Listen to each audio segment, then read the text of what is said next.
Meet Shin Wolford, a lifeless office worker who has never seen the sun, until the legendary Truck-kun sends him crashing into an isekai world packed with magic and monsters.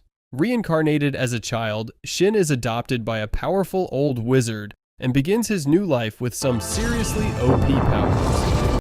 Nothing to see here, just Truck-kun doing his job. Sometime later, an 8-year-old boy named Shin Wolford uses his magic skills to hunt some game deep in the forest. It turns out that the salaryman from Japan reincarnated as Shin and now lives in the forest with his grandfather, Merlin Wolford, who took him in as a baby when he found him in a carriage that was attacked by a demon. Although he is now in a fantasy world, he still has most of his memories from his past life except for the memory of how he died. When he gets home, he tells his grandfather about the hunt, and the old man is impressed that he managed to catch a boar and 3 wild chickens. To check how much he's improved in his magic, Merlin asks him to set a pile of logs on fire using fire magic, and Shin does it with ease, impressing his grandfather once again, but he tells Shin that it's time he improved in his combat skills and swordsmanship as well. Just then, a woman named Melida, a friend of Merlin's, arrives with a warrior named Michael. Melida complains about how dangerous it was for Shin to go hunting a boar at his age, but he explains that he had his magic gear on and assures her it's safe.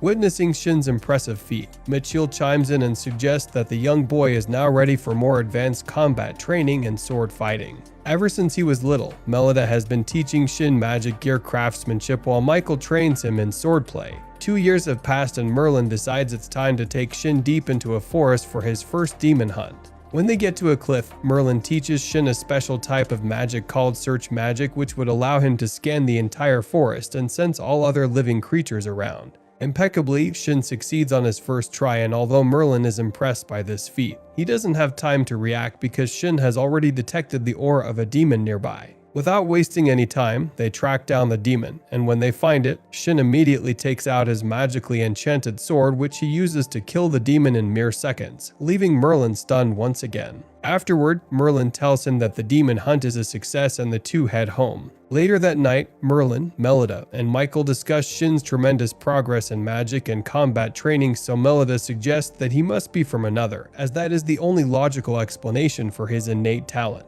The next day, after an intense training session with Michael, Merlin takes Shin up a hill to have a heartfelt conversation. When they get there, Merlin tells him that he's not his real grandfather, but Shin reveals that he already knew. Merlin then narrates how he found him as the sole survivor in the wreckage of a demon attack and decided to adopt him. Shin asks about his parents, but Merlin explains that he has no idea since they were unrecognizable after the attack. Upon hearing this, Shin admits that he doesn't remember anything about them and has already taken Merlin as his grandfather. He thanks Merlin for taking care of him and expresses how grateful he is for Michael and Melida. This confession causes Merlin to cry while Shin gets embarrassed by the weird sight.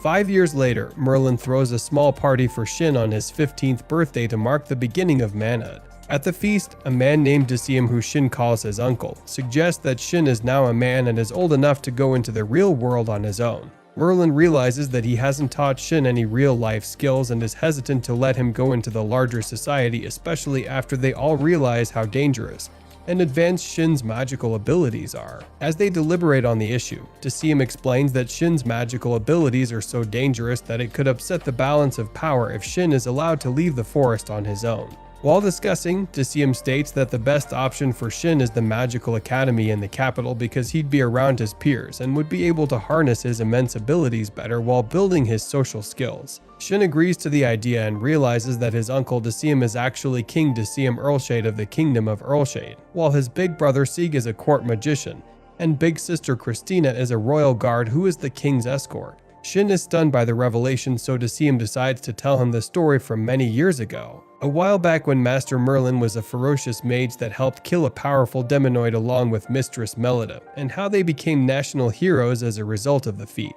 Even though he's being showered with praise, Merlin manages to remain modest, but he soon starts blushing when the guests inform Shin that he and Melida were once married. After the feast, it is concluded that Shin would attend Earlshade Magical Academy, and a half-month later he embarks on his journey to the institution. On the carriage, Shin thanks Melida for escorting him and his grandfather. When they arrive at the capital, they're given a very warm welcome by the residents due to their status as national heroes. Afterward, they're shown to the mansion they'll be living in, and once again, they are treated like VIPs and welcomed by the head butler, Steve, the head maid, Marika, and the head chef, Collar. Merlin and Melida immediately conclude that to see him must be behind the VIP treatment, and so they tell Shin to go into town for a walk so he doesn't get overwhelmed. While exploring the city, he comes across two girls who are being harassed by some adventurers. He immediately steps in and defeats the men with incredible ease and ensures the girls are safe. This is the first time Shin is encountering a peer up close, and since it's a beautiful girl, he gets flustered and falls for her instantly. Well, he doesn't know this yet.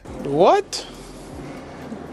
After playing the knight in shining armor, Shin has lunch with the girls who introduce themselves as Maria and Caecilian. As they converse further, Shin discovers that the girls would also be taking the entrance exam into the Magic Academy. Maria appears to be more outspoken as she declares a friendly contest and vows to get the top score in the exam. On the other hand, Caecilian, who Shin is already infatuated with, seems to be quite shy, and it looks like she's also attracted to him. The conversation continues and Maria begins rambling on like a fangirl about Master Merlin and Mistress Melida, who just arrived at the capital. Wishing to maintain his undercover status, Shin downplays the topic and pretends not to be interested in the talk, but that becomes more difficult when Maria suddenly starts daydreaming about the Weissman's mystery grandson, who would also be taking the entrance exam. She begins imagining how the boy would look and appears to already be in love with the grandson even before meeting him. To keep his cover from getting blown, Shin decides to excuse himself after paying for the girls' lunch and promises to see them on the day of the entrance examination. After he leaves, Maria begins teasing Caecilian about how love-struck she is and wonders where Shin came from. On the day of the entrance examination, all the aspirants arrive at the Earlshade Magic Academy to take the tests. When Shin arrives, he mentally motivates himself to do his best, especially because he'd get to meet Caecilian again if he passes the exam. While checking out the notice board, a rude noble named Kurt attempts to intimidate him, but he quickly shows him who's boss. Kurt, who is the heir of Count Rietsberg, begins boasting of his status in an attempt to make Shin feel small. Even though Shin isn't intimidated in the slightest, someone interrupts Kurt's rants by warning him of the punishment he would face if he continues throwing his authority around.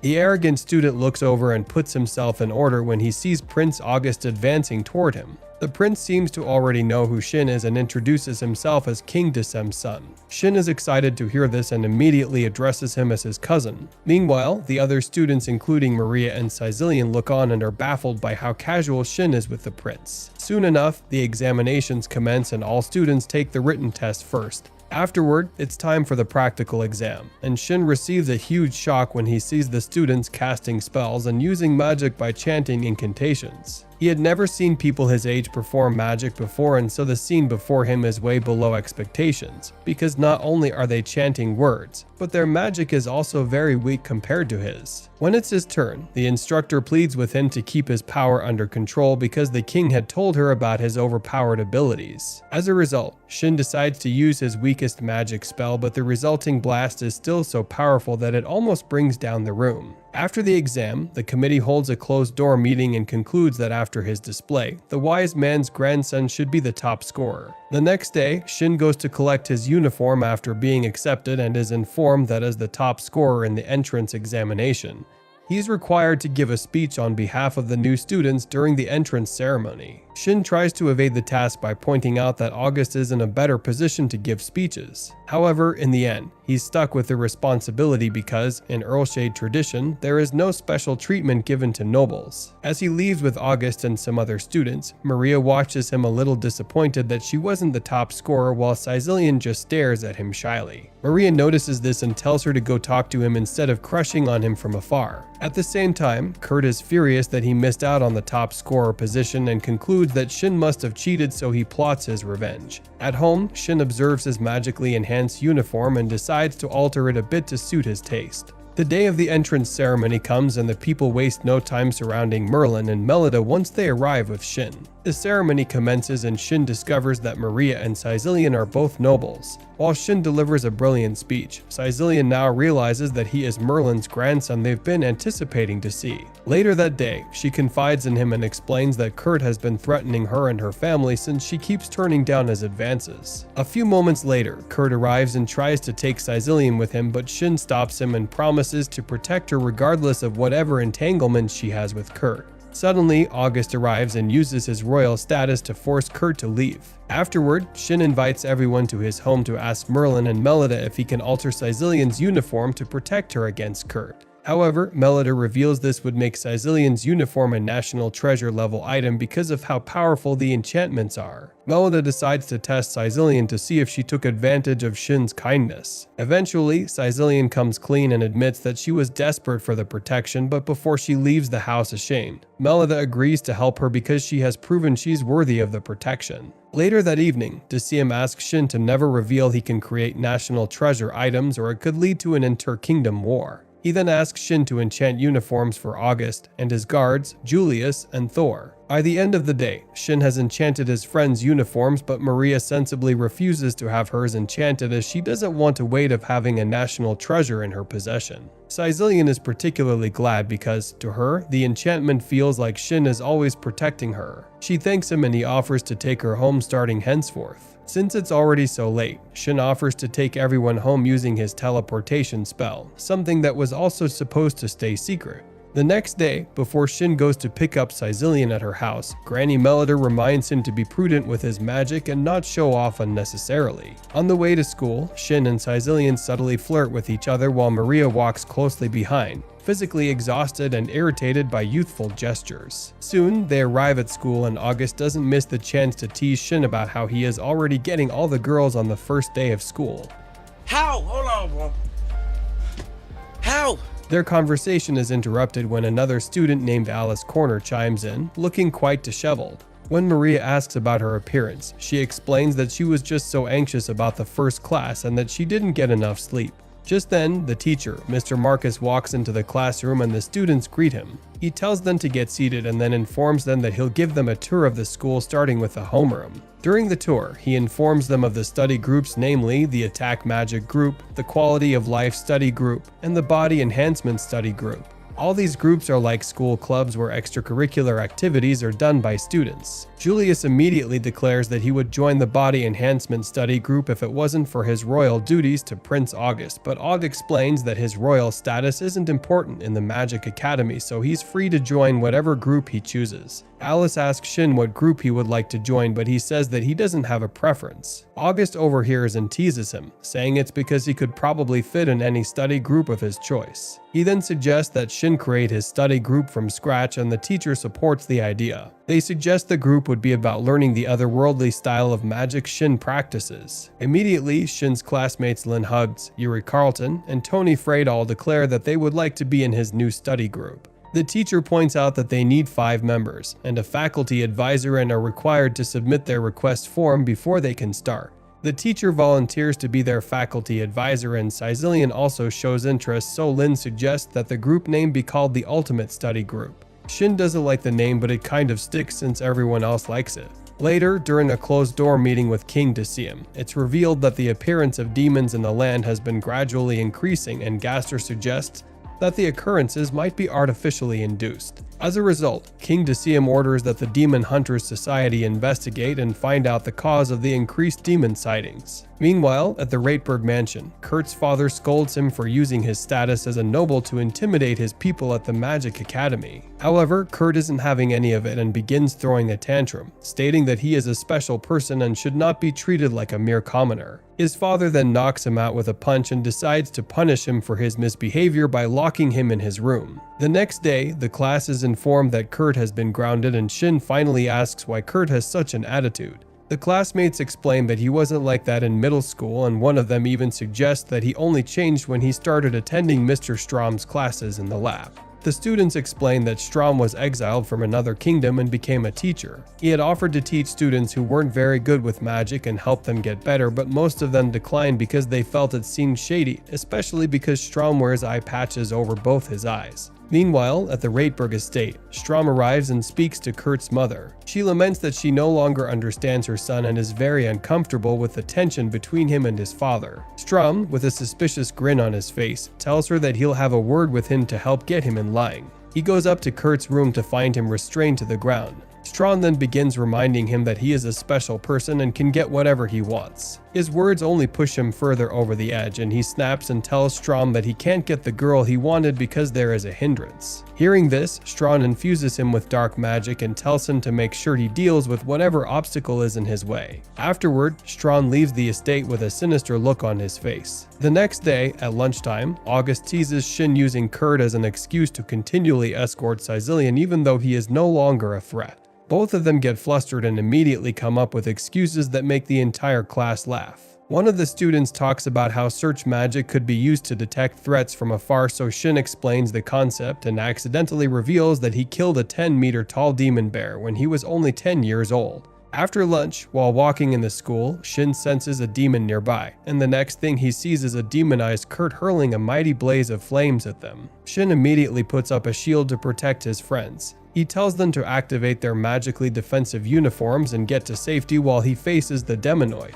The intensity of the attacks burns him, but he soon starts regenerating thanks to his enchanted cloth. He immediately orders August to evacuate everyone since they'll only hold him back. Once they leave, Kurt charges at him with great speed and a sinister look on his face. He seems to have lost his mind as the dark magic has completely consumed him. However, when Shin blasts him with lightning, he realizes that Kurt hasn't totally lost his mind because he had been cursing at him while they fought. Shin decides that he can still save him and attempts to get through to him with words. However, Kurt becomes more enraged and he begins preparing to self-destruct by summoning a huge blast that would wipe out the entire school. Desperate to save the school and his friends, Shin pulls out his magically infused sword and jets toward him with his flying boots. When he gets close enough, he begrudgingly decapitates Kurt in a flash. A few moments later, his classmates who watched the whole fight come out and are all surprised that Shin could defeat a demonoid. However, Shin doesn't feel like a hero because he'd never killed someone before and wonders if he could have handled it a different way.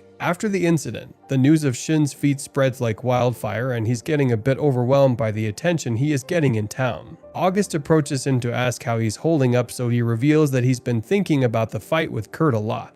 He remembers that during the battle, Kurt still had some of his senses, unlike the average demonoid that is completely mindless. As a result, Shin concludes that maybe Kurt was demonized by a sinister human experiment. Back at home, King Dacium arrives with his guards to present Shin with the award of the First Order of Merit for his feat. Merlin immediately reminds Dacium about his promises not to use Shin for political reasons, but the king explains that matters concerning demons are usually made public, and since Shin defeated a demonoid in such a short time before it became a threat, he deserves the recognition and the people deserve to know who saved them. Eventually, Merlin reluctantly allows the award to be presented to Shin, and Melida is surprised by how quickly Shin continues to find himself in trouble. So much for being prudent and keeping a low profile. The next day, the residents can't help but stare at Shin while he's walking to school with Maria and Sicilian. Some love-struck girls even begin imagining how the fight went down and talk about how he's probably engaged to one of the girls he walks with. At school, it's the same case because now everyone wants to join Shin's study group, so the class teacher, who is also his faculty advisor, tells them that the ability to use interdimensional storage portals is the minimum requirement to get in. Elsewhere, King Dacium holds another meeting with Dominic and Dennis, the chief of security, and asks them to carry out a thorough investigation into the artificially engineered demons. Back in school, Mr. Marcus admits 2 students into Shin's study group. Mark being a member of a renowned blacksmith family, and Olivia Stone, a very talented baker. Seeing that Mark comes from a family that owns the best forge in the land, Shin gives him his sword and asks him to help him make it more durable. Mark explains that he could make it better but that it would break much easier. Later, Security Bureau investigators Alt and Carlos visit Mr. Strawn in his home when they realize that Kurt was demonized shortly after Strawn went to see him. When they get to his place, they make small talk first by asking what happened to his eyes. They notice that he can see despite being blind, so Strom explains that he was born a noble in another empire but lost his eyes in his home during a power struggle. The investigators then tell him that they're carrying out some study on the demonoid's body and request that he assist them in the procedure so he can share his insights since he's a high-level magician. Back in school, Shin wonders what kind of sword Mark should make for him, and he says that he wants it to be a thin blade. However, he's not too thrilled by the fact that it would break more easily. His classmates suggest that it's not such a bad idea because he can easily get a new sword, but Shin tells them that he doesn't get much of an allowance. His classmates are shocked at this, but he explains that Granny told Merlin not to give him too much so that he would learn the value of money. Well, that's what you get for being a clueless SS ranked 15-year-old. Moving on, Shin asks Maria and Caecilian to escort him to Mark's workshop on the way home. They agree, but Maria tells them that she would also like to go to Olivia's bakery because she can't wait to taste her new pastries. Meanwhile, Alt and Carlos arrive at their headquarters with Strawn. They take him inside and they head to the place where Kurt's body supposedly is. However, on getting there, Strawn is ambushed by a lot of soldiers. The investigators then reveal that it was a trap that Strawn fell right into because the king made sure the demonoid's identity was kept a secret from the public, but somehow, Strawn already knew. Seeing that the jig is up, Strawn reveals that he knew and admits that he was responsible for it because he experimented on Kurt. With a sinister grin etched on his face, he shows how thrilled he is that Kurt didn't disappoint and danced extremely well to his tune. Upon hearing this, the guards prepare to attack the insanely powerful mage. Meanwhile, Shin and his classmates are walking home together while engaging in discussions when a wall near them is broken down by an explosion. When the dust settles, the students look inside to see Mr. Strawn surrounded by guards. Shin, who blames him for Kurt's death, immediately charges at him with his new sword. The two engage in a fierce battle until Strawn flies up and stays there, mocking the wise man's grandchild for his inability to use flight magic. This pisses Shin off, so he uses his flying boots to get to him and strikes him with his sword while combining the attack with magic. An enraged Strawn repels his attacks, and a huge explosion follows which breaks Shin's sword. When the dust clears, he sees that Strawn's eye patch has been destroyed and his red eyes are on full display, implying that he's also a demonoid. Shin is surprised to see a demonoid who has his sense of reasoning intact, but Strawn declares that there's nothing reasonable about him because now, human life means nothing to him and he's either going to kill them or exploit them. However, Shin isn't going to let any of that happen, so he attacks Strawn again, and this time he engulfs him with a chain reaction spell that results in a blast that seems to obliterate him. After the battle, Dominic Gaster, Michael's successor as commander of the Order of Knights, arrives with Dennis to see that Shin has already taken care of the threat. A man named Algren Rupert, the captain of the court magic division, also comes and commends Shin for his bravery and thanks him for saving everyone.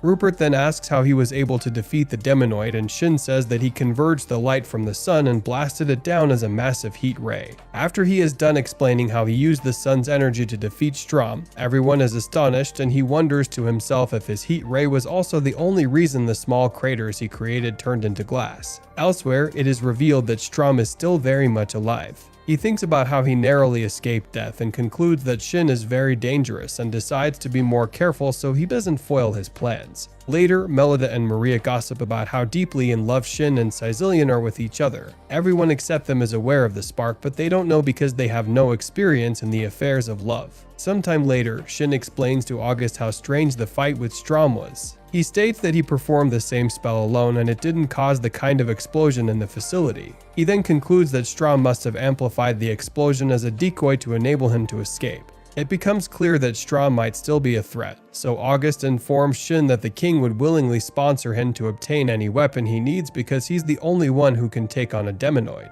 Soon, they both arrive at Mark's workshop and are surprised to see that Olivia is already there, but the other girls arrive to take her away for some questioning. Initially, the head smith does not want any distraction but is honored to see the caliber of people in his workshop and is willing to make Shin any type of sword he desires. Elsewhere, a man named Zest plans to use the chaos caused by the increased number of demons as an opportunity to take over the kingdom for himself. Back in town, Shin decides to get Caecilian a piece of jewelry but focuses on the fact that it must be able to withstand enchantment and doesn't care about looks. However, when he sees that Caecilian would prefer something pretty, he agrees to get her anything she wants. He eventually picks out a beautiful ring for her, knowing she would like it. Later, Shin gets dressed up and arrives at his award ceremony. He's both overwhelmed and honored as he is presented before the king and nobles to receive the award, declaring him the kingdom's hero. During the ceremony, King Dasim uses the opportunity to reiterate his promise not to use Shin for political purposes and urges the nobles to leave him out of their squabbles.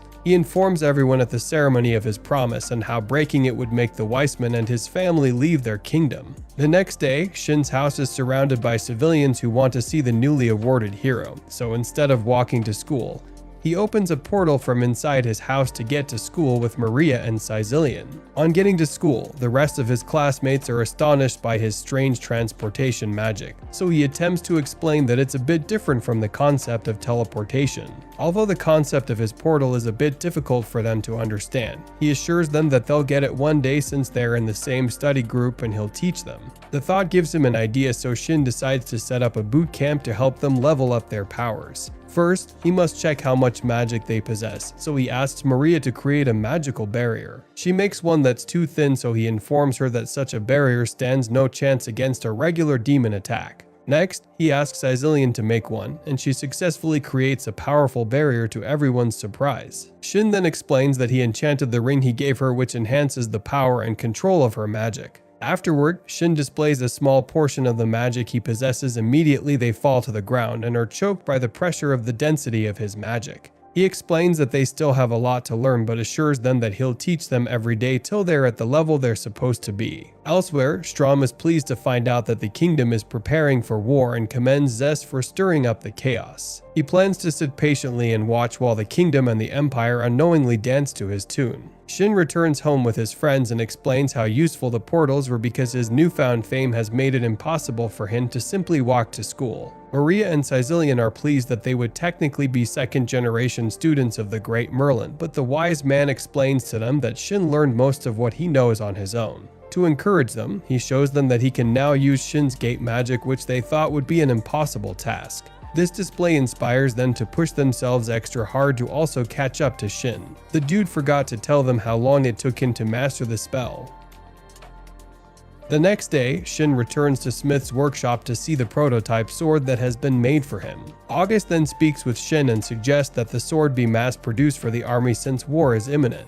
August explains that the Empire is attacking them for an unknown reason, and if things get very bad, the army would be forced to recruit students to fight as well. August makes it clear that the kingdom is truly grateful to Shin for his help so far and would not drag him into a war or involve him in other political issues against his will. Regardless, Shin states that they wouldn't need to drag him in because he's willing to help fight with the army if it comes to that.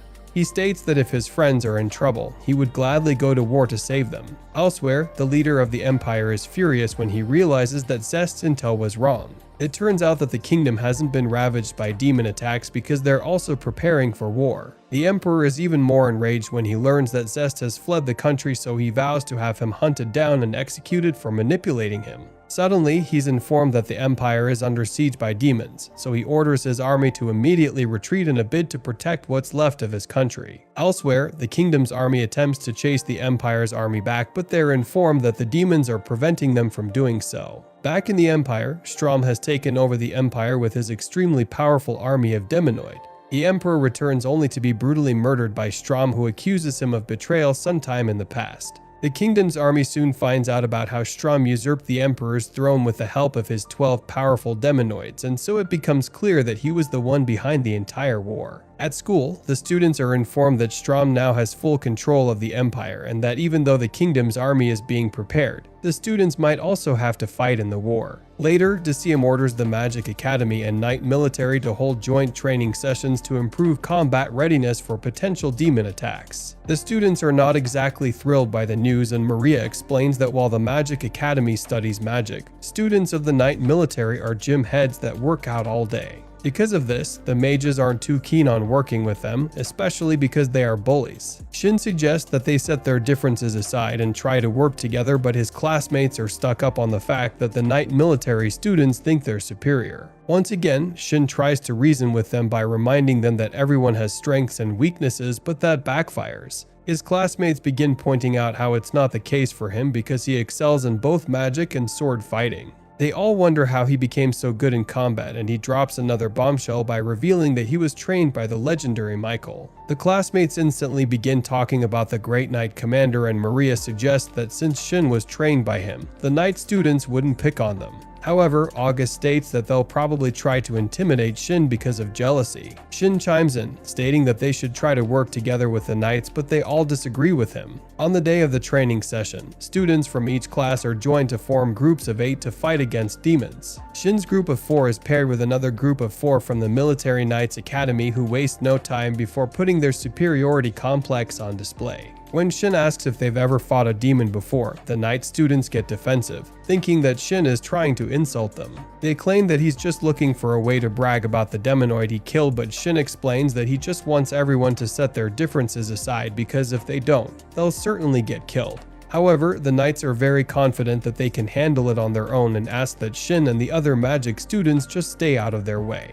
Witnessing their unending rude comments, Prince August finally speaks up and asks them to learn how to work together, but the knights stand their ground. Og decides to honor their wish and asks Shin to let them work alone and see how things play out. He then instructs the mages to only assist if things get too serious for the knights to handle alone. August wants to show them the importance of having a mage on their team. Later, they arrive at the location and the students discover that they've been assigned a very dangerous mission, and that's because they are S-class students. Suddenly, they're greeted by 2 people who Shin knows as his big brother and sister, Siegfried and Christina. The other students are surprised at how casual Shin is with the knight and the magician in charge of protecting the king. Seg and Christina are cool with the idea of letting the knights fight alone because they believe it's a good way to teach them the importance of cooperation. While walking through the forest, the knights are on guard even when there is no demon in their proximity. When Shin senses a demon approaching them, he informs everyone to prepare for battle. The demonized boar charges at them, but the knights are eager to show what they can do. However, they can't even match its speed and are all quickly defeated and humiliated by the giant boar. While it charges to finish them off, Shin steps in to save them and kills the boar in an instant. Afterward, Christina explains to the knights that they're very weak but motivates them to train harder. Sicilian then tends to the student knight's wounds using her healing magic, and so they express their gratitude. Shin gets jealous when he sees how the knight boys are talking to his baby, so August suggests he just proclaim his love for Sicilian to stop the others from talking to her. While they discuss, he senses a horde of demons coming at them from afar. Shin detects that one of the many demons is very powerful and tells the others to brace themselves. Just then, another group emerges from the northern forest and quickly begs them to flee because over 100 demons are marching in that direction. Shin then surprises everyone when he suddenly asks Sieg for permission to take on the demons alone. Sieg, who is aware of Shin's capabilities, confidently agrees and everyone steps back as Shin performs a spell. Everyone is shocked to see one of the most powerful demons, a tiger demon, charging at them alongside many other demon beasts. While he calmly summons a powerful blast, he soon realizes that he may be going overboard. However, he's a little upset, so he doesn't mind blowing off some steam by unleashing the attack. He infuses his regular fire magic with pure hydrogen and unleashes an attack of insane magnitudes on the demons. His magic covers a huge portion of the forest, and when the dust settles, everyone is stunned to see the massive destruction that resulted from the blast. After witnessing Shin's incredible power flex firsthand, the students from the Magic Academy continue their joint training with the student knights who are now willing to cooperate. With time, they gradually demonstrate their ability to work together as a team and can now defeat demons. Sometime later, Sieg tells Shin that he's impressed with the mage's improvement. He asks Shin what kind of training regimen he utilizes, and this prompts him to explain how he's been teaching the mages in his study group how to visualize magic the same way he does. Surprisingly, Sieg expresses his interest in learning what Shin is teaching them in the group, but August points out that it could cause diplomatic issues if Shin teaches someone in the military. August adds that if Shin's magic got into the wrong hands, the world would be destroyed by the magic users instead of the demons who they can barely contain. Despite the explanation, Sieg still wants to learn the basics at least. Og tells him to constantly train to increase the amount of magic he can control day by day. Although Sieg doesn't believe it can be that simple, Og proves it to him by asking Maria and Sicilian to demonstrate their shield barriers to him. The girls state that theirs are still a lot weaker than Shin's, but are confident that with time, they would get better. Sieg is immediately motivated and decides to keep practicing just like them. Soon, the joint training session comes to an end, and one of the student knights approaches Shin to thank him for assisting her in defeating a demon bear. She reveals that she finally realizes the importance of knights working together with magicians. Shin wonders how the other groups are faring, but it is revealed that things aren't going smoothly because, in another group, there's a knight who keeps insulting the magicians for being weaklings. He then fights the demons alone, but he and his fellow student knights find themselves in danger. Thankfully, magicians from Shin's study group arrive just in time to save them, using the magic that Shin taught them. They soon discover that the Adamant Knight hates being upstaged by a magician named Tony, who he used to be friends with in the Knight Academy. Tony wonders why the guy loathes him, but when he tells the group that a girl chose him over the said knight, they finally understand the origin of the intense animosity being hurled at them the entire time. In another part of the forest, another group of knights is stationed with some members of Shin's study group. Here, they also try to work together with the student knights who won't even entertain the thought. Just like before, the student knights tell the magicians to stay back so they can fight the demons alone, but once again, they're overpowered and Shin's friends have to save them by unleashing powerful magic.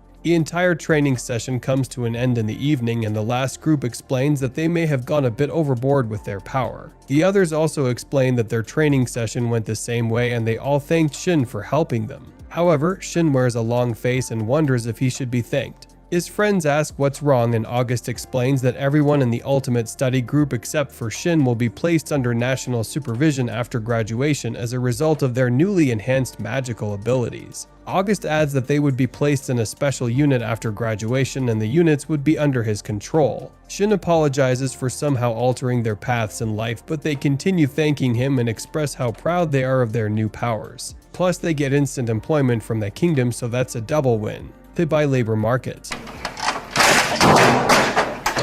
Instead of feeling bad or overwhelmed, the students are even more eager to learn more from Shin, but Og advises him not to make them too powerful. Some days later, Shin's group continues training hard, and August reminds them to never reveal how powerful they've become to outsiders. Although it is too secret information, he decides it's okay to inform them about the activities of the demonoids and how they are ravaging the smaller towns and villages of the Empire. It's even worse because the demonoids are multiplying rapidly and the numbers in their ranks keep increasing with each subsequent attack. It becomes clear that Strom is doing the same thing he did to Kurt and is transforming more people into demonoids by infusing them with dark magic. Shin can't help but wonder what kind of deadly plan Strom has come up with, because even a single demonoid is already powerful enough to destroy an entire nation. The fact that they've been told a national secret makes everyone in the ultimate group realize how special they truly are. Hence, they decide to get even more serious and train harder than ever before because of how high the stakes are at the moment.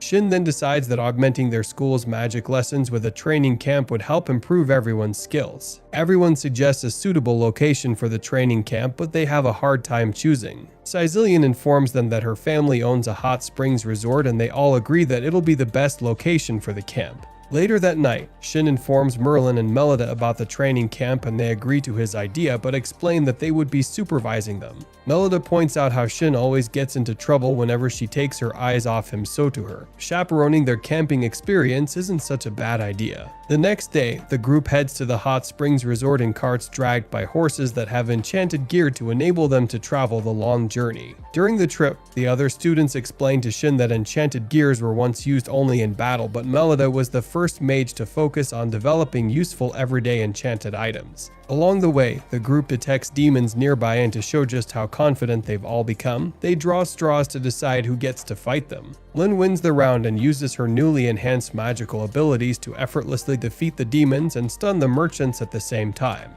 Shin also takes the opportunity to give her some helpful tips on how to get even better. Meanwhile, Merlin and Melida watch the entire thing from inside the cart and are astonished by how much all the students in the group have improved thanks to Shin. Later that night, they finally arrive at the hot spring resort where the workers at the mansion welcome them and ask that Shin take good care of their lady, which makes the two students blush. Inside, Merlin thanks all the students for hanging out with Shin because he's never had friends his age before. August points out that no one ever treated him as an equal because of his royal status, but Shin does, and so he sees him as a true friend. The others say the same and thank Shin for improving their lives, and so Shin takes the opportunity to thank Merlin for teaching him and making him the person he is. Upon hearing this, the old man gets emotional and finds it difficult to hold back the waterworks.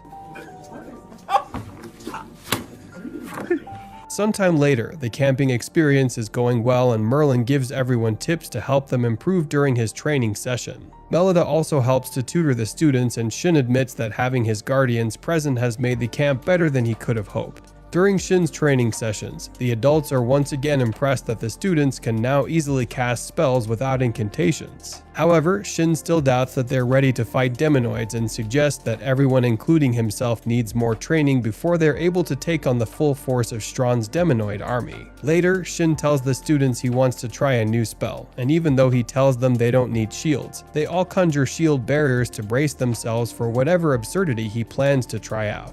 He begins casting a spell that seems new to all the students, and so they all mentally prepare themselves to be amazed. However, Shin explains that it's not a new spell and he's just condensing all the energy from an explosion spell into one direction.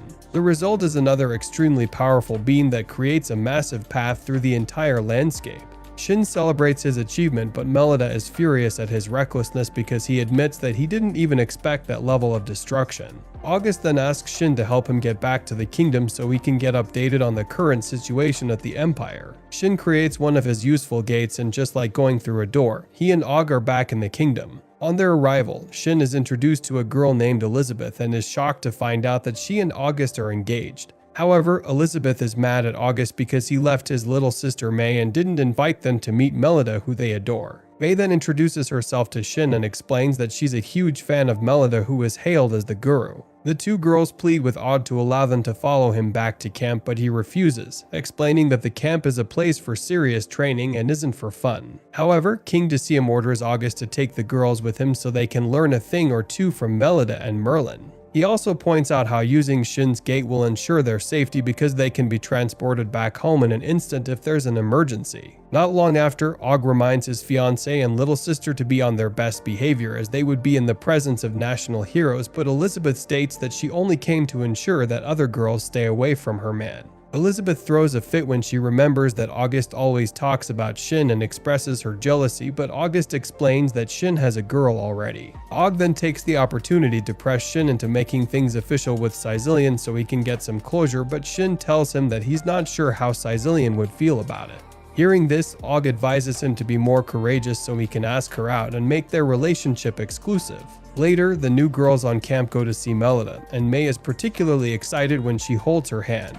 Melida then tells a funny story of how Shin used to hold her hand and the other students don't waste the opportunity to tease him. However, Caecilian doesn't laugh at him, claiming that their kids will be adorable and that she'll gladly hold their hands. It's only after she utters those words that she realizes the meaning, and suddenly a wave of embarrassment washes over her. As she scurries away, Shin finally realizes that she's interested in him, and Aug is surprised it took him so long to see it.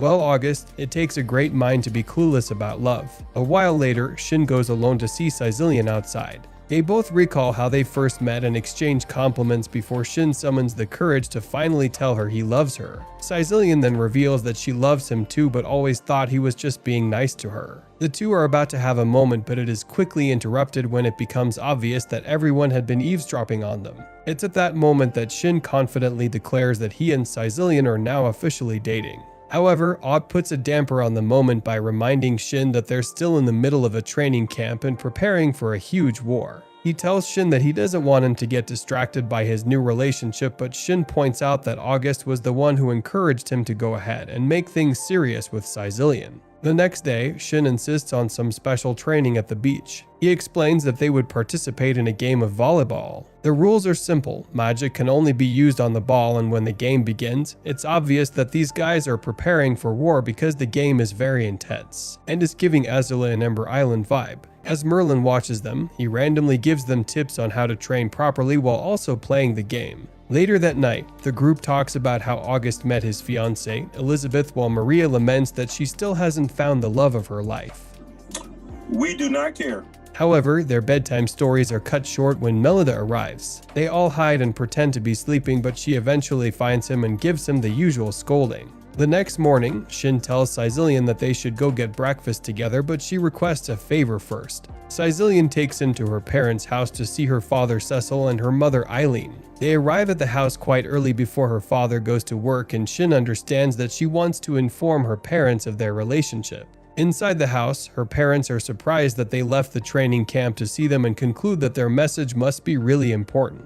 Shin then asks for their approval of his relationship with Caecilian. However, he is startled when her father leaps for joy and embraces him. Caecilian's mother tells the men to calm down, reminding them that since she comes from a noble family, she is required to be engaged to the person she's dating. The look on Shin's face makes it clear that he's willing to go the extra mile to make sure he's with Caecilian, and he agrees to terms without hesitation. Back at the training camp, Elizabeth is astonished by the high-level magic being demonstrated by the students. Merlin asks if the new girls would like to try the magic spells, but Elizabeth reveals that she has no aptitude for magic. May, on the other hand, gives it a go and amazes Merlin with her magical abilities because she is still very young. Seeing her ability and potential, the other students are inspired to train even harder so that they won't be upstaged by her in the future. After a while, May goes a bit overboard with her powers and creates a small blast. The other students refuse to be upstaged by the young princess, and when she sees this, she hides behind Shin, which makes August a bit upset that she did not hide behind him, even though he's her older brother. Meanwhile, at the Empire, Strom receives news that his army is making tremendous progress in his plans. The Demonoids are now attacking caravans, which is causing cities all over the Empire to suffer food shortages. As a result of this news, Strom decides that it's time to move on to the next stage of his plan. Back at the training camp, the group once again hides in fear behind their magic shield barriers as Shin decides to try out a new magic spell. This time, they double the barriers and brace themselves for impact, but Shin explains that the spell isn't even an attack spell. Everyone is then amazed when Shin uses his magic to make a rock float.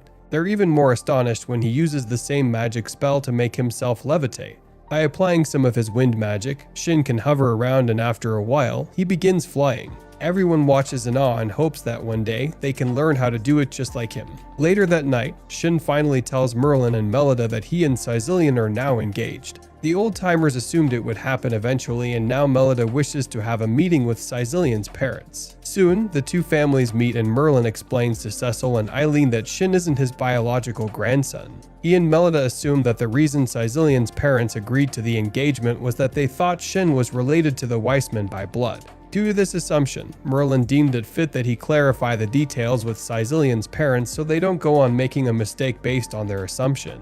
After the revelation, Caecilian's father expresses great disappointment, which is understandable to a certain degree. However, he suddenly reveals that Shin's blood relation to Merlin wasn't a factor when giving their blessings. Cecil explains that their decision was rather based on how Shin values their daughter, Caecilian above everything else. After Caecilian's parents explain this to them, Shin vows to protect their daughter with all his power, and they express their gratitude to him. Sometime later, Shin gives all the students in the group upgraded uniforms with higher defense enchantment and even the ability to control temperature. However, he hasn't given them rocket boots like his and explains that it's because it is very difficult to control. They would require some more advanced training to master using rocket boots, but for now, he assures them that the upgraded uniforms would suffice. The students agree with him and presume that now that they have upgraded uniforms, Shin would probably up the difficulty of their training sessions, making them extremely grueling henceforth. Unfortunately, Shin confirms their presumption by informing them that they would be doing combat training against a colossal monster on a catastrophic level. Although all the students are instantly gripped by fear, Shin assures them that with their current training and newly upgraded uniforms, they're ready for the challenge ahead.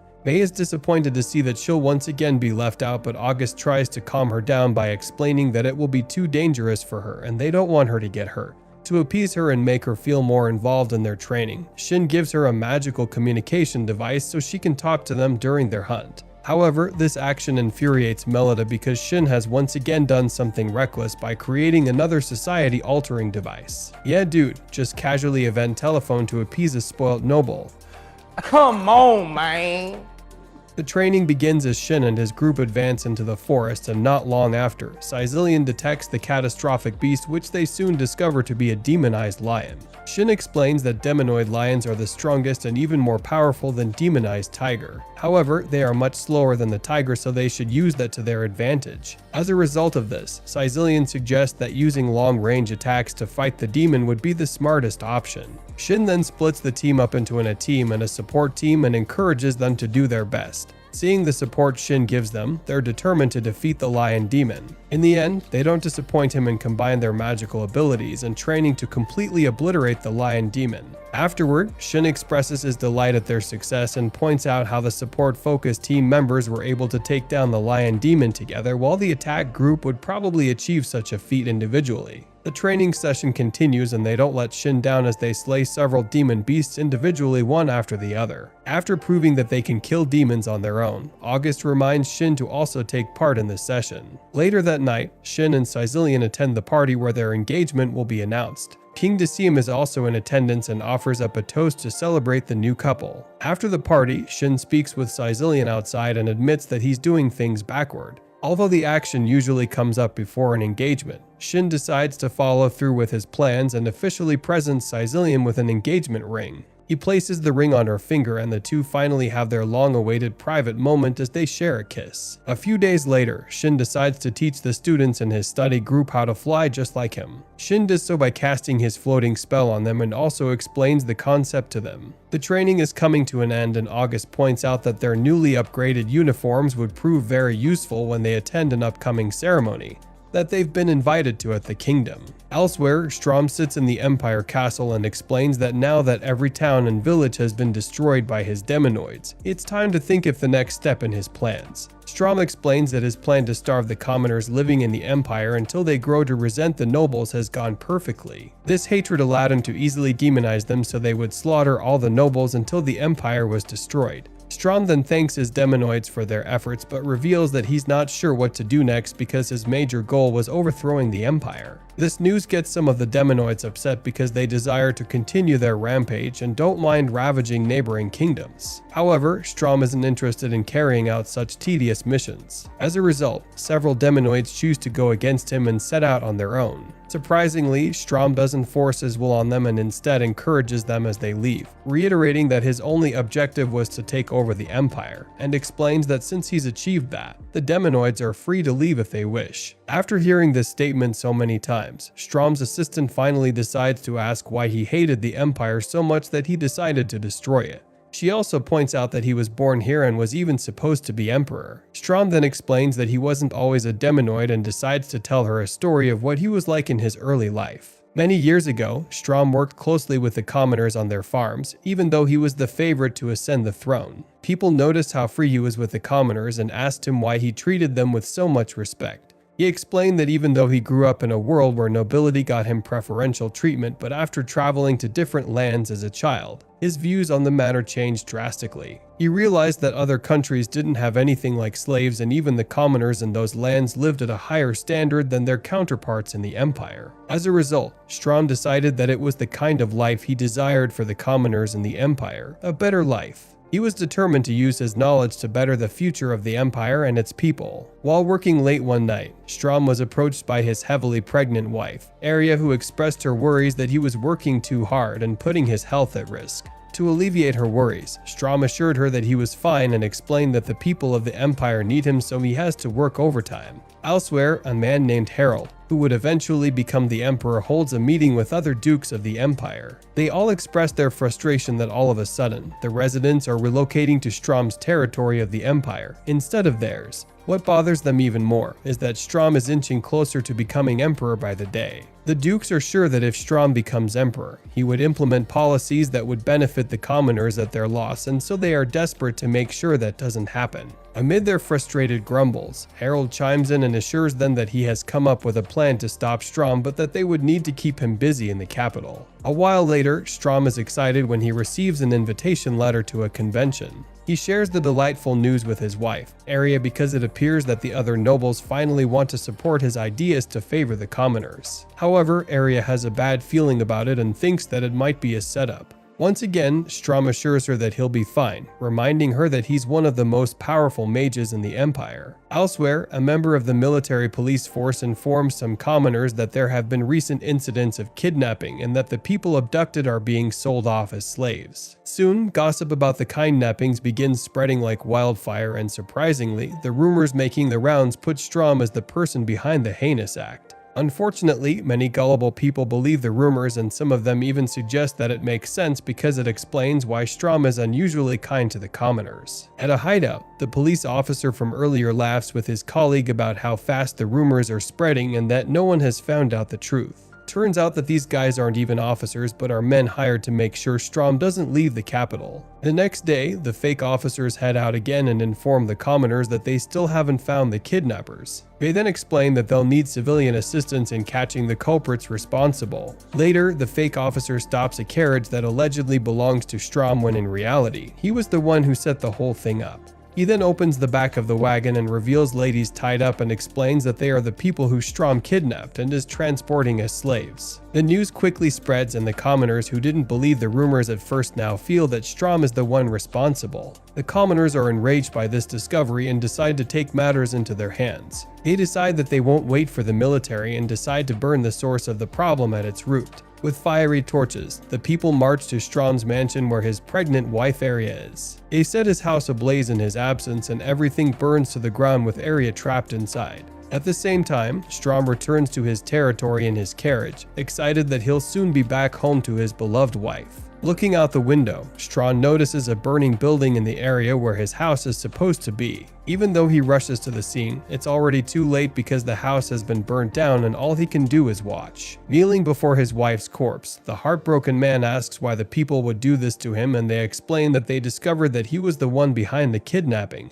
and slavery. However, after they tell him how they got to know him and the events that led to them burning his home, Strom realizes that he's been tricked because real military officers would never seek civilian assistance. He immediately concludes that the entire thing was a plot put together by Harold. After he explains to the commoners that they too have been tricked, they begin begging for forgiveness, but it's too late. Strom then denounces the foolish commoners who he had stood by for years and loses control of his powers, vowing to have his revenge on every human in the Empire. From the Emperor to the nobles and even the commoners who he sacrificed so much for, Strom vows that no one would be spared from his wrath. After ending his story, Demonoids in Strom's army finally understand why he destroyed the Empire, and they even believe he had to. However, now that the most important mission in his life has been completed, the Demonoids believe that he needs a new life goal. Zest then informs Strom's assistant, Myria, to join the Demonoids who left the army and lead them in a war against the kingdom of Earlshire to draw out a worthy opponent for Strom. That person is Shin Wolford because he's the only person who has defeated Strom in the past. Back in the kingdom, a ceremony is held for August to announce him as the heir. As the ceremony kickstarts, they are interrupted by the news of an attack by Demonoids on a nearby country. August calms everyone down by revealing that they have a group ready to take on the imminent threat. He informs them that Shin is the leader of the group and asks Shin to give a speech to reassure the people. With no other choice, Shin takes the stage and vows to take down the Demonoids as he renames the group the Ultimate Magicians. Talk about a cringe name, might as well call yourselves the Power Rangers of Ice Sky. Shin closes his speech by signaling his group to take to the sky and fly off. At the border of the kingdom, the Earlshire soldiers signal that the Demonoids are approaching, and it is decided that the civilians are to be evacuated.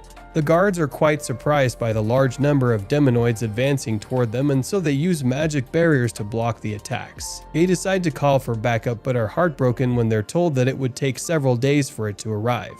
Thankfully, Shin and his group are jetting to the scene and are no longer far away. While flying, Shin's group makes fun of the new name, but he defends himself by explaining that he was under tremendous pressure. Soon enough, they arrive at the Swede kingdom that is under attack, and Myria expresses her excitement to finally face the Demonoids, but Shin assures her that they'll be able to defeat the enemies. Still, in the air, Shin instructs Sicilian to focus on healing the wounded people and tells the others to pair up to fight Demonoids. Just as the enemies begin tormenting the helpless civilians, Shin and his group land and begin saving them. One of the Demonoids taunts Shin for thinking that a mere human can defeat them, but Shin shuts him up with a magic blast that wipes him out. Suddenly, August begins giving a speech to the people, assuring them that a team strong enough has arrived to save them. He also takes the opportunity to warn the Demonoids to surrender immediately because they have a hero named Shin who kills Demonoids for fun on their side. The Ultimate Magicians finally begin their battle with the Demonoids and get mocked by one of them who teases them because of their young age. This pisses off Alice, who always goes overboard, so she is made to calm down because she has to focus and avoid getting too reckless and destructive with her fiery attacks in such a state. When Alice turns around to see who's responsible, Lynn explains that she used the water attack to kill the demonoids as well, and Alice then acknowledges that it was quite a brutal move. However, Lynn explains that since the demonoids are no longer human, they shouldn't have any pity on them, especially because of all the devastation they've caused throughout the Empire. Not long after, they encounter another demonoid, but this one is more powerful and mocks Alice for her size once again. However, this time, Lynn doesn't hold Alice back and the young mage unleashes the full force of her flaming attacks on the demonoid and vanquishes him instantly. After that display, Lynn and Alice continue their demonoid hunting and compete in a contest to see who can kill the most demonoids. Elsewhere, other group members fight the demonoids and also try to obtain information from them while they're at it. Just when it seems like all their efforts prove futile, they continue slaughtering the enemies until one of the demonoids finally agrees to talk. He explains that they attack because they have been demonized and are filled with hate as a result of being constantly exploited and treated like trash by the nobles of the Empire. The demonoid further explains that their hatred has grown so much that they now resent those who still live in peace, but the members of the group insist that they have no right to kill or harm innocent people. The other ultimate magicians continue to display their immense power as they continuously destroy many demonoids. They also manage to rescue several civilians while Sicilian uses her healing magic to attend to the injured civilians at the shelter. At the other end, Shin continues to obliterate any demonoid that attempts to challenge him. One of the enemies tries to find out Shin's weakness but gets discouraged when he realizes that he might not have any. The leader of Demonoid recognizes August as the prince and assumes that he's the leader of the ultimate magicians. He concludes that if he can defeat August, then the rest of the mages would be a walk in the park for him. However, August informs him that he's not the leader of the group, but the demonoid is undeterred and still wants to defeat him anyway. While the demonoid continues gloating, Maria attempts a sneak attack, but he blocks it effortlessly and counters with a powerful punch that would have broken every bone in her body if it wasn't for Shin's upgraded magical uniform. When he realizes that she's wearing magical gear, the demonoid plans to attack her on parts of her body that are unprotected, but she gets ahead of him and lands a powerful attack of her own before he can execute his wicked idea. However, the mages are in for a surprise because after the dust clears, they discover that the demonoid also possesses magical protective gear. He emerges from the wreckage unscathed and explains that he got a hold of the magical mace by killing the person who wielded it before him. The magicians are taken aback when they observe the mace and are astonished to see that it's the same one that Shin gave to the military. This discovery leaves them perplexed, but they shrug off any fear and prepare to resume the intense battle. However, the demonoid is very confident that he can defeat them with the magical gear and encourages them to attack him with all their might. The two mages decide to put all their training to the test and unleash their most devastating attacks on the demonoid. At first, he thought he could handle it, but his cockiness soon backfires and he's defeated by their perfectly timed combination attack. His magical gear gets destroyed by the overwhelming blasts and Maria insults him for losing focus. This serves as another distraction that gives August enough time to finish off the demonoid with an insane blast from behind that leaves him in a state of Rengoku. Back at the kingdom, the king notices that the fighting is gradually reducing, and so he's delighted to see that the young team of ultimate magicians are handling the situation well on their own. Merlin and Melida also look on and are relieved to know that they won't be needed on the battlefield. Hereby, one of Zest's accomplices is shocked to discover that Shin isn't the only extremely powerful member of the group. Meanwhile, Zest watches from a position outside the city and concludes that Shin is too powerful for the demonoids and feels that if things continue in this manner, they would fail their mission. Zest's initial mission was to measure Shin's power by making him fight the demonoids, but it appears that there hasn't even been anyone powerful enough to bother him. Seeing that he couldn't gather information with the first plans, Zest is desperate not to fail, so he calls on Miriam, Strom's assistant, to join in the fight and hopes that she'll be powerful enough to give Shin a tough time. Sure enough, Miria displays her power and does some serious damage on the battlefield, which catches Strom's attention and makes him wonder why Zest is having so much fun without him. Elsewhere, Sicilian does her best to heal the injured but finds it difficult to keep up because her magic power is close to being exhausted. Back on the battlefield, Shin senses a powerful demonoid and discovers that it's Miria who recently joined in the fight. Two of the heroes attempt a sneak attack from above, but after several powerful blows, Miria emerges from the explosion unscathed. Although Alice goes overboard with her fire magic again, it doesn't do any damage to Miria, and after an impressive counterattack, the demonoid captures her. At this point, Alice warns the other heroes to retreat because she's realized that Miria is on a way higher level than the other demonoids they fought earlier. Elsewhere, some demonoids are informed that a powerful force is present but are confused when the others start retreating. Their confusion is cleared up, however, when they see that Shin is the powerful being that is ravaging them with devastating magical blasts. They all attempt to run away, but Shin unleashes his newest attack spell to annihilate them, ensuring that none of them get away from him. In another part of the huge battlefield, Shin's group arrives to save Alice from Miria, but soon realizes that they're no match for the demonoid. Miria demonstrates insane power to take on all the members that try to save her and single-handedly defeats them and even knocks Lin out cold. This pushes Alice to lose control of her power again, but before she can power up, Miria releases a blast at Tony, so she sacrifices herself and takes the hit. Just when Miria is about to finish the defeated members of the group, Shin arrives at the scene with a cold look on his face. He is enraged to see what Miria has done to his friends and prepares to fight the demonoid. Lin regains consciousness and warns Shin that Miria is a lot more powerful than the other demonoids. Undeterred, Shin instructs Miria to heal the injured team members. Still extremely furious, Shin stands up to face Miria, who explains that this fight is what she wanted because she'd be able to determine just how strong he is. The two then engage in an intense battle, and both parties show tremendous combat abilities as they combine magic attacks with physical ones. After a while, Miria decides to flee since the other demonoids have escaped. Miria prepares to leave, but after seeing the sinister grin on her face, Shin presumes that she's about to unleash a devastating attack. He warns everyone to run away, but there's no time for that, so he then instructed August to protect the others from the enormous explosion that Miria creates. Shin conjures a powerful barrier to protect everyone in the scope of the massive explosion. When the impact subsides, he then realizes that Miria was buying time for the demonoids to escape.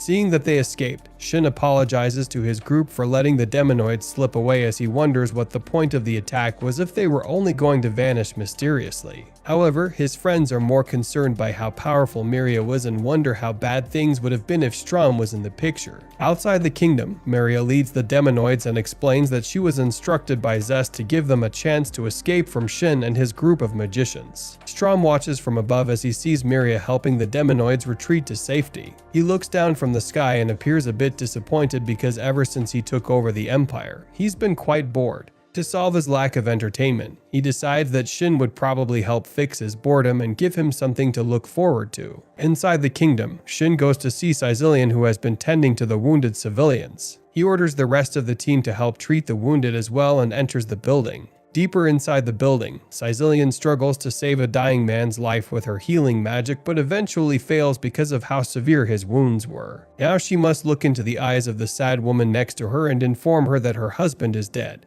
However, Caecilian doesn't know how to explain to the wife that her magic can't heal all wounds, so she decides to try and bring the man back by using some of her magic gear. She's still attempting to undress when Shin appears behind her and consoles her, explaining that it's not going to work. Shin then offers to help, and as he places his hands on the man, he thinks about how amazing Caecilian's power is because the man is somehow still alive. He focuses all his concentration on the intricate art of healing, and August watches in silence from afar in awe of how much power Shin possesses. Eventually, he heals him, and the man that was once presumed to be dead wakes up. Afterward, Caecilian expresses that she's upset and tells Shin that it's because she feels her power can never compare to his. She explains that she feels helpless because she always ends up relying on him to help or save her. However, Shin consoles her and points out that he was only able to save the man because of her. He further explains that the only reason the man held on that long was because of her magic. To further boost her confidence, Shin tells everyone around that she saved the man on her own.